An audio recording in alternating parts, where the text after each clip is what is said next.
inside your bedroom. We stopped counting the days, lost in the rhythm. Physical silence, no need to speak a word. Lay here beside me. Don't wanna move too fast. Your lips on the floors, sipping on your love, sipping on your love. Welcome back to the World of Wellness podcast, hosted by your favorite wellness coach, Taj. And today, as you can see, things are a little bit different because we have a guest. I'm going to allow her to introduce herself, but before that, I want to give you a peek into what you can expect to get from this episode. A lot of people are going through dark times and they don't understand how to unburden themselves, how to use the darkness to their advantage to move forward. So we're going to get into a little bit of that in this episode. If you have any questions, drop them down below. Don't forget to like, comment, and subscribe. Without further ado, I'm just going to let her do it. Hi, I'm the Shaman. My channel is called June 2 Healing Vibes. And I'm a spiritual healer of the mind, body, and soul. Elevation. That's pretty much what my journey's about, what it is I do as a person, and my channel is about uplifting and embracing your journey.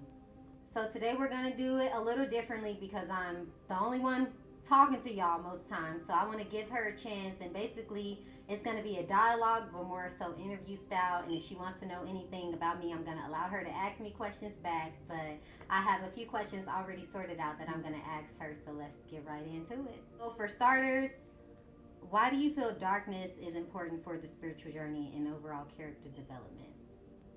I feel like people consider darkness basically your flaws or anything that they feel like isn't projected positive to the world.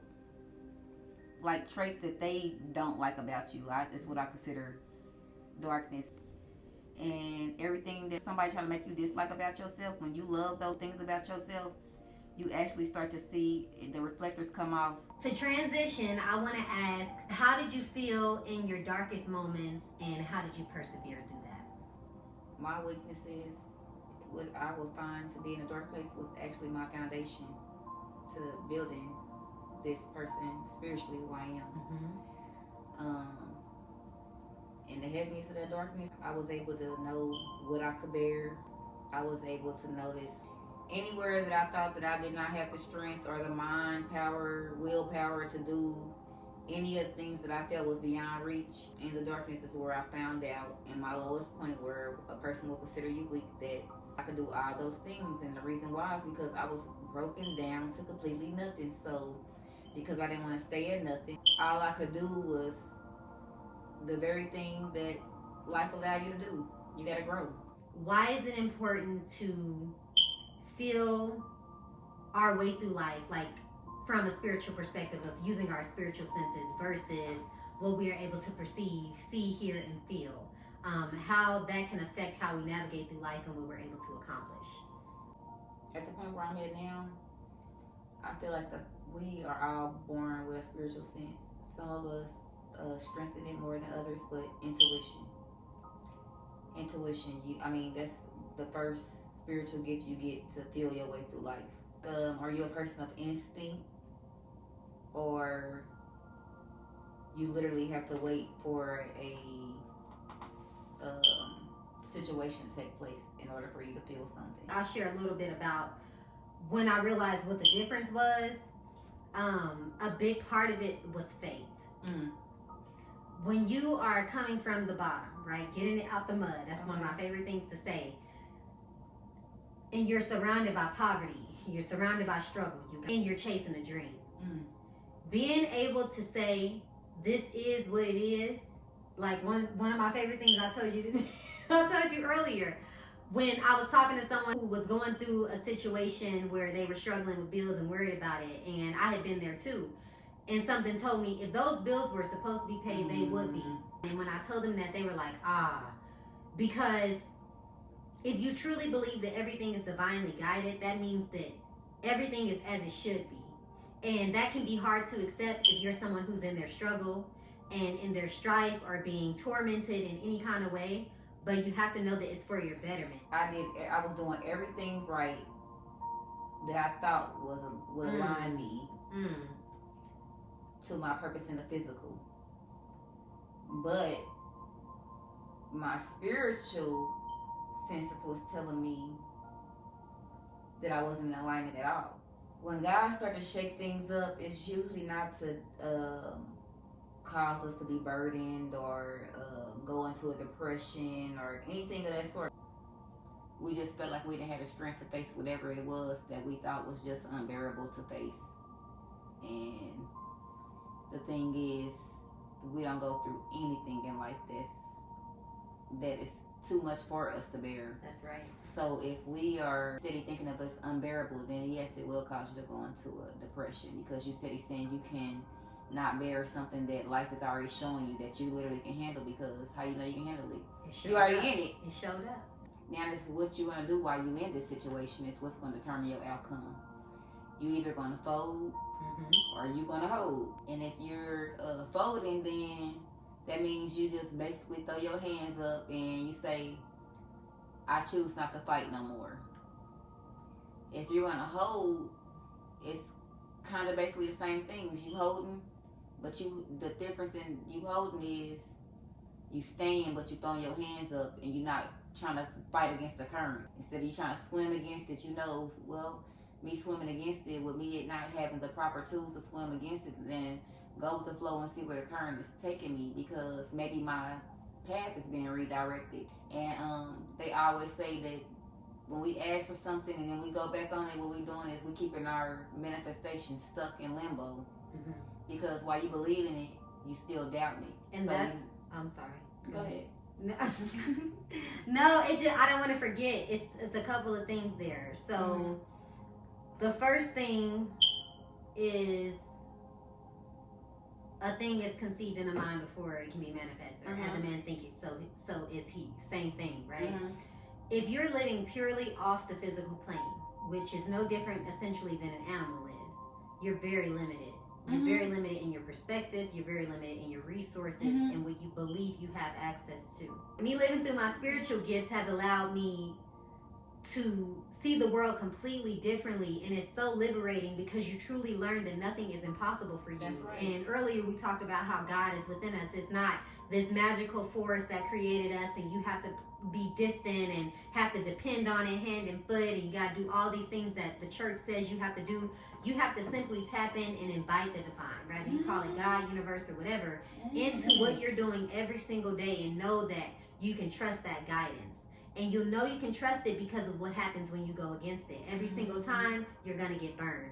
But every time you choose to trust it, even if we were talking about if it doesn't make sense conceptually, it may not make sense to your family or to your parents, because why are you choosing to struggle to follow a dream when you have a job, a good paying job with good benefits, right? People don't understand that, but it's because you're learning to walk by faith and not by sight. So that's what I have to remind myself of in those moments that feel dark and feel heavy is I remember the promise. And I choose to see what I've created in my mind's eye instead of looking out and expecting that to tell me who I am or where I'm going. And to bring the point to like a head, but also to turn it back to the darkness aspect. When you're in your darkness, you have to oftentimes, and this is what helps me all the time, is looking at it as a slingshot. A spiritual person understands, and an entrepreneur understands that help is going to come in different ways. And the prayers are not always, and usually not answered the way you think they're going to be answered. So you may have to humble yourself in the process of going for your dreams. There are going to be people you have to ask for things.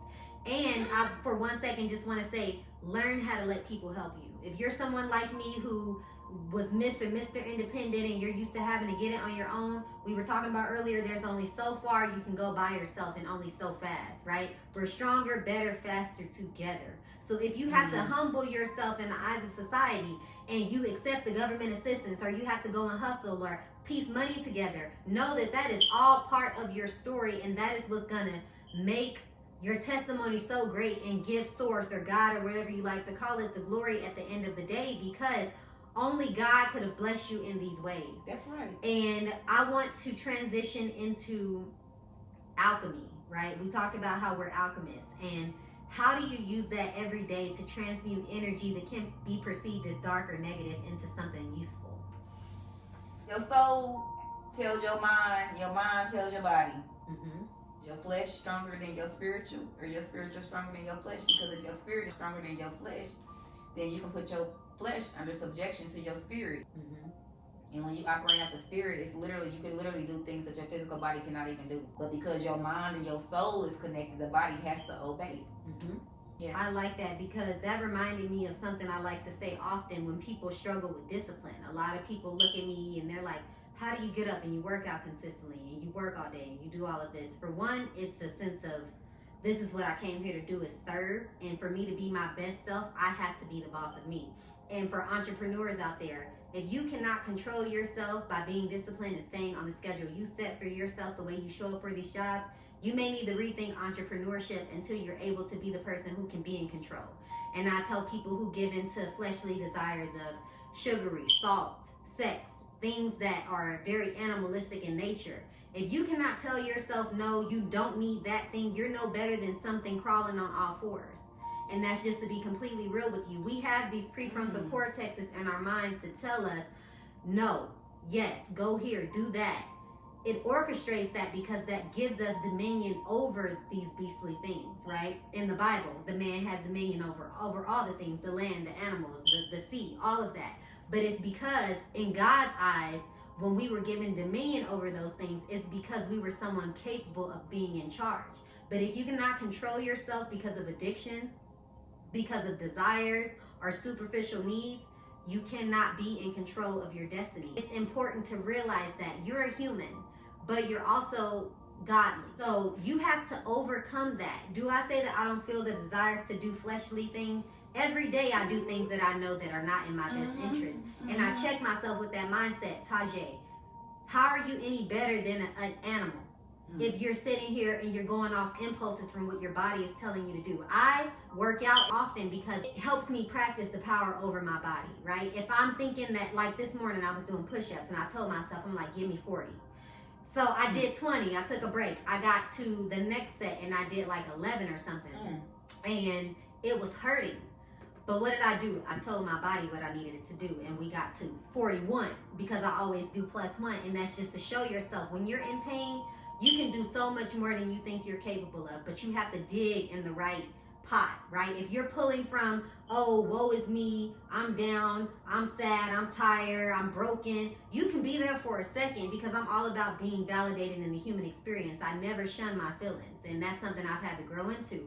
But eventually, you have to put a top over that and put something on top that says, but I'm going to overcome.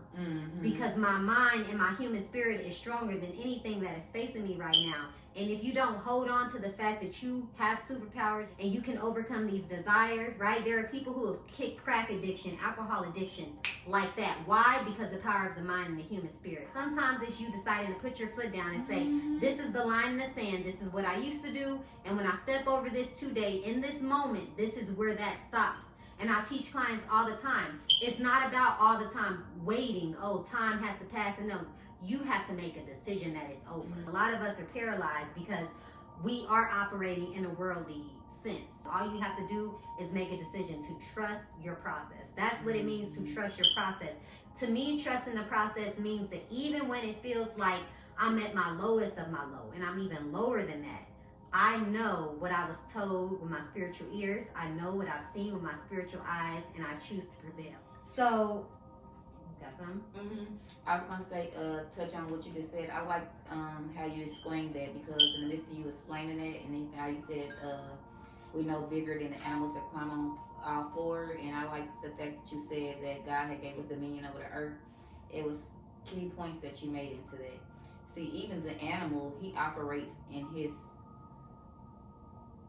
what it is he's supposed to do. His instincts. He operates from instinct. So, to wrap it all in a pretty bow, what are some things people can do daily to cleanse their energy and make sure that it's not being clouded by all the worldly things? To sum it all up, and what's been working for me is, what I would say is, even if you don't have a strong prayer life, I have read a scripture that you can move mountains and speak to that mountain, and as long as you believe and whatever you ask in God's name, it shall be so.